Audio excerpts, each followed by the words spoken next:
Hey everybody, welcome back to Nerd News Today. I'm Matthew, and today we're taking a look at a new portable monitor that you can use for a whole bunch of different things. This is the ViewSonic VX1755 Full HD 17-inch portable monitor. This is intended for gamers who want to take their consoles on the go and have a portable monitor with them, but there's a lot of other folks who use this for other purposes. Like, for example, you could plug it into a tablet or a smartphone, or use it as a dual monitor for your desktop. There's a lot of different ways to implement this monitor. So today we're going to put this item through its paces and see how it actually functions and whether or not it's going to scratch the itches that you have for whatever your needs might be. Quick disclaimer, I want to point out that this product was in fact sent to me by ViewSonic for the purposes of review, but I'm under no obligation to give it any single positive words at all. And in fact, I'll start off with a negative right here, because this packaging is boring AF. It's just a cardboard box, but that's actually kind of a good thing. I mean, no one really cares about packaging. This isn't a toy review. So yeah, the nice thing about this is that it's a very utilitarian box, which means we can just get right on into things, right? So let's go ahead, unbox this guy, and take a look at how this portable monitor actually works.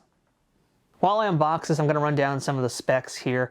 And this VX1755 17-inch portable Omni monitor is a 1080p 144Hz IPS gaming monitor. What that essentially means is the refresh rate of this monitor is excellent. And this is a pretty good number here for a gamer. Top of the line monitors are usually about 240. 144 is very solid compared to what's out there on the market at this price point. And that number indicates how well this thing is going to perform, things like lag, stuff like that. So this is a step above a lot of other things out there, but not quite all the way up there to being super pro. Inside that box, you're going to pull out the monitor, which is great. You see that right here. And it also includes a durable screen cover, which is kind of nice. And then attaches via a magnet on one part of it, and it essentially just folds over the monitor to keep it nice and safe. You can also technically use it, I think, if you wanted, as kind of a stand, but this already has a built-in stand on the back of it. And that's just this triangular piece right here, which you can go ahead and pick up and open and unfold, and once that's done, you can stand it right up. And I should add that it's a very sturdy piece. In addition to that, we have a few other bits and pieces here. We have an instruction book, which is actually incredibly thin and small, and we'll get back to that in a little bit, but not a lot to see there. Besides the instruction manual, you're also going to get the AC adapter, which comes in two pieces, one for the plug, and then the actual adapter itself. I assume they're doing it this way so that if they have it internationally, they can just change that plug to whatever country it's being sent to. And that is powered by USB-C as well, so you'll plug in your USB-C into that side, and you're off to the races. In addition to that, you have two other cables here, one for HDMI and one for USB-C, and that's essentially it. Otherwise, there's really not much else going on there, so the best thing we can do now is just start testing it out. On the back of it, you're going to find two USB Type-C ports. One of them is used to power the device, the other one is used for connecting other things to it. There's also an HDMI port, which we can use for things like Nintendo Switches or other types of things we'll get to, and a headphone jack, but this is for headphones that still have a wire to them. The other side has 5 buttons. One of them is going to open up a menu, and the other 3 are used for all sorts of different things that we're going to get to in a little bit also. And on the very bottom is the power switch. Now, before I get too deep into this here, I do have a confession to make. I am not the most tech-savvy YouTuber out there. I am far from it. So if you're looking for someone who's going to run down all of the hardcore specs and that information, I'm not the right video to watch. However, if you're looking for somebody who is maybe, let's say, more casual, who's picking this thing up and wants to actually use it and show you whether or not it's easy to use, this is the right place to be. I've read a lot of reviews about this online, and there's some of them that are just filled with misinformation and a lot of misnomers. It almost reads like a terrible FAQ where no one knows what to do. So I went through some of those similar ups and downs, and I have some solutions that will hopefully make your life a little bit easier, because there's definitely a few confusing bits here and there that really aren't confusing. It's just a matter of application. Now let's talk about the shape and the size of this thing too, by the way, because this thing, when they say slim, they mean it. I mean, you guys can see how thin this is. It is incredibly lightweight. And currently I do have the cover on here, so you can see that. And it comes off very easily. It's just like this right here. Boom. The cover's lifted off. You can see it right there. And it is detachable with very little effort, and goes right back on similarly with very little effort. But size and weight, yeah, this thing can't be beaten. I mean, for what it is and how light this thing is, I feel like it weighs less than an iPad or a similar kind of tablet. For reference, I actually have a Lenovo tablet right here, which we're going to be using during the review, and here is the monitor. I could definitely say this feels a lot heavier in my hand. It's smaller, but it feels heavier. Maybe it's because it's more compacted. Whatever it might be, there's definitely more heft to this tablet, this much smaller tablet, I might add, than this monitor. So that's a pretty cool accomplishment. But you're not here for the size comparisons. Let's get into the nitty-gritty of the VX1755. The main reason I got this monitor was to use it with my Nintendo Switch, because the Switch is awesome and I love playing it, but sometimes if you're on the go, if you're in a hotel, you don't want to play it on the little tiny screen, you want something a little bit bigger. And this is definitely the solution for that. And this is where I also know that things get a little confusing for some people out there who haven't quite figured out how to hook it up the right way. There's definitely a few mistakes you can make early on. To start with, I tried hooking it up directly to the monitor part of the Switch, if you will, and that did nothing. Nothing actually happened at all. I'm not sure if anything is supposed to happen, but I don't think it is. At best, I think you can charge it because that secondary USB port also does function as a 60-watt charger, so you can get a little bit of an energy boost while you're sticking things in there. But I kept getting greeted with the no signal sign, and that happened occasionally throughout this video and other parts too, where I was trying to test things and I didn't quite know what I was doing. But to hook up the Switch, it was actually a lot easier than I thought. Once you have your Switch in the dock, you'll pull out the back section, remove the HDMI port that's connected to your television, and plug in the HDMI cable that comes with this device, and then plug that into the appropriate USB-C port, and like magic, it will work pretty much instantly. The thing boots up, it recognizes it, I didn't have to do anything, it's just good to go. Similarly, I tried connecting this tablet that I already showed you guys a few moments ago with the monitor, and I ran into a few other issues as well. But it mostly came down to me just using the wrong wires and not connecting it to the right thing that it's meant to be connected to. Because once I figured that out, and it wasn't hard to figure out, it was good to go right off the bat. There was no real setup or anything else to it, it was just plug and play, we were moving. In addition to testing it out with the Nintendo Switch and with my Lenovo tablet, I also tried it with my cell phone, which is a Samsung S21 Plus. Yeah, it's a little bit older now, but it gets the job done. And really, it's just about finding the right wire, and for me, it was just making sure I had a USB-C to USB-C wire. And oddly enough, that is not included in this here. Now, I did check online, there is an official FAQ from ViewSonic, and they basically answered that question as well, and they let folks know that you should probably just use the wire that came with the product you're trying to connect it to. It's kind of odd to me that while this device does come with an HDMI cable and does come with a USB-A to USB-C cable, it doesn't just come with a USB-C cable, period. You know, like, it should just have that in it, I feel like. In none of these videos am I connecting the actual official USB-C wire that I got with any of these products. The wire that you're seeing is just literally something I found in my desk that was USB-C. And it definitely didn't come with any of the stuff I'm testing it with. At this point, I feel like everybody in the world has a surplus of USB-C wires anyway, so it's not that big of a deal. Just be prepared and make sure when you're on the go, you got a few of those to spare. But once it's actually active, the monitor itself is beautiful. I didn't have too many glare issues. You might see some here, that's just because of the positioning of my really bright spotlights, but overall, everything just glowed nicely, vibrant, beautiful colors. The display just looks so sharp too. I can't get over how good the picture looks on something this thin and this size.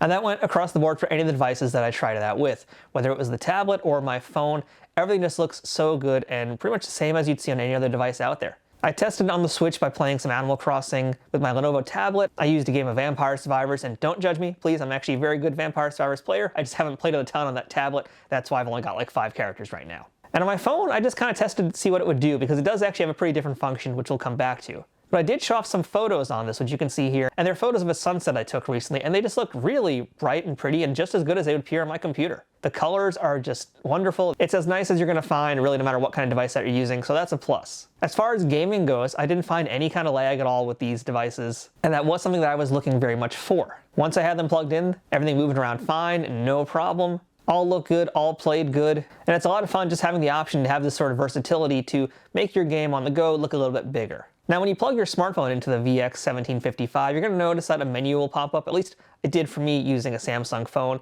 and that kind of like switches the mode a little bit. In the mode that I'm in, you're not going to be directly mirroring your phone. It's actually a sort of separate display, where it's still going to have a lot of the different options that your camera has, but it's mostly relegated to like the files and some of the internet browsing, things like that. And I didn't really test that out too deeply because it wasn't really a thing I planned on doing a ton with, but that's just something for you guys to know. It can still look through your photos, it can play video, you can do some other things as well. You can still write things in documents. And what's kind of cool about it too is the controls that you would use your finger for are still active when you have it plugged into this portable monitor. So if I want to enlarge a photo, I just use my fingers to do that. If I want to swipe left or right, I can do that. So all that functionality remains from the device. And speaking of functionality, there are some different control settings here which I discovered, and those are those buttons that we talked about earlier in the video. So you have a few different menu options to play with here. You can change your brightness, your contrast, sharpness, tint, all those sorts of things, and a few other bits and pieces here, which you can see here. It's pretty self-explanatory.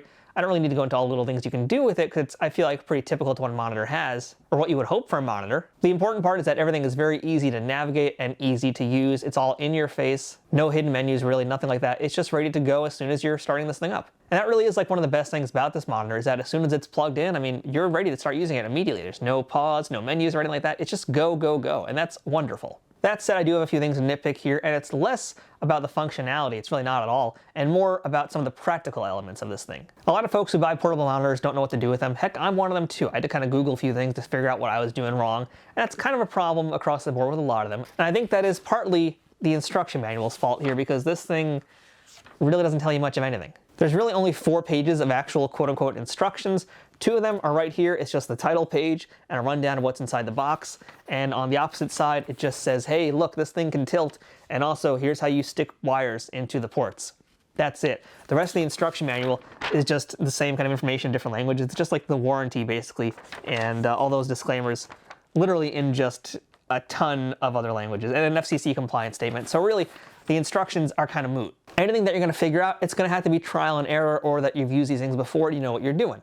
And honestly, it's not hard to figure out. It's really not. Once you get the right wires connected, you're really good to go. So nothing is that challenging to figure out. It might just require a teensy bit of patience to test things out and figure out what you need to do. I think for me, the biggest downside of this item here is actually the wires that it comes with, because frankly, they're too short. For example, this is the power adapter, this little big boy right here. We'll go ahead and plug that in, and that's it for the length.